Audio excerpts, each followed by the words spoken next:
I'm okay, I'm fine. Kincana, Kincana, teng neng neng neng neng. Ku menahan rasa sakit, rasa sakit. Few moments later.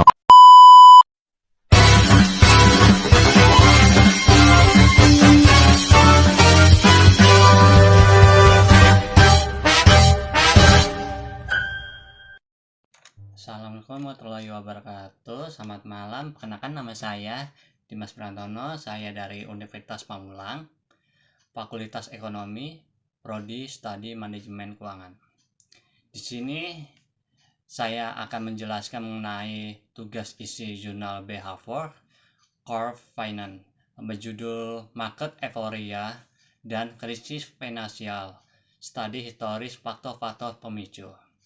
Nah, market euphoria adalah fase dalam siklus ekonomi di mana para perilaku pasar menunjukkan optimisme berlebihan terhadap kinerja aset sehingga harga aset melonjak tajam dan transaksi meningkat. Dalam kondisi ini,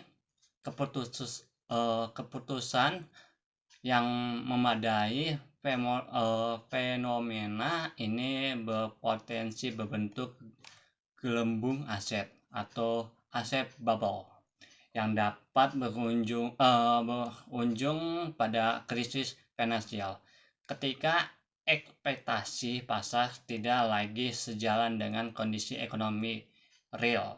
Nah, dalam penelitian ini menunjukkan metode literatur review dengan menelan 6 jurnal nasional dan internasional yang sangat relevan. Penelitian menganalisis argumen dan kesimpulan utama dari setiap jurnal untuk mengidentifikasi pola-pola pemicu euforia pasar dan terkait dengan krisis keuangan. Berdasarkan analis literatur terdapat 3 faktor. Itu faktor utama pemicu euforia pasar yang dapat berujung pada krisis finansial. Yang pertama itu hoarding behavior atau perilaku ikut-ikutan. Investor cenderung mengikuti keputusan mayoritas tanpa analis fundamental sehingga pasar menjadi tidak efisien dan rentan terhadap pemicu bubble. Investor investor bersepsi kolektif yang positif terhadap suatu aset dapat mendorong lonjakan permintaan meskipun nilai fundamental aset tersebut belum jelas. Sentimen ini sering kali dipengaruhi oleh emosi dan preferensi bukan data objektif.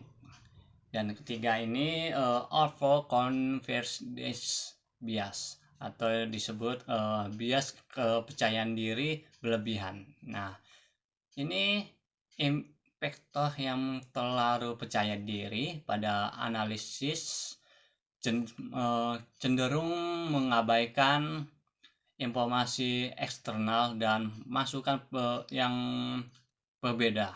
Jika terjadi secara pasif, bias ini memperkuat perilaku spekulatif dan tekanan beli yang tidak realistis. Nah, dalam faktor 3 ini kita saling berinteraksi dapat menciptakan distorsi pasar berupa overvaluasi harga aset atau aset bubble ketika bubble pecah akibat ekspektasi yang tidak lagi realistis atau adanya kejutan eksternal. Krisis finansial dapat terjadi suatu sistemik ditandai dengan penurunan tajam harga aset dan kepanikan pasar. Dalam kesimpulan ini, dalam market euphoria merupakan fenomena berulang dalam sejarah pasar keuangan didorong oleh faktor psikologis sehingga herding offers confidence dan sentimen pasar. Euforia ini sering menjadi tahap awal pembentukan gelombang spekulatif yang berujung pada krisis finansial. Krisis tidak hanya dipicu oleh faktor ekonomi, tetapi juga oleh perilaku kolektif dan psikologis investor. Oleh karena itu, pendekatan behavior finance ini sangat penting untuk memahami dinamika pasar. Dan untuk sarannya kita nih meningkatkan literasi keuangan dan memahami psikologis pasar bagi investor retail. Kedua, dia menguatkan sistem pengawasan oleh regulator dengan penerapan early warning system berbasis data perilaku pasar, pengembangan teknologi analisis statement berbasis AI untuk mendeteksi euforia pasar secara real time. Yang keempat, peran aktif bank sentral dalam mengolah ekspektasi pasar melalui komunikasi kebijakan yang sangat jelas. Penelitian lanjut dengan pendekatan lintas negara dan pemanfaat data real time termasuk aktivitas media sosial ini. Terima kasih. Assalamualaikum warahmatullahi wabarakatuh.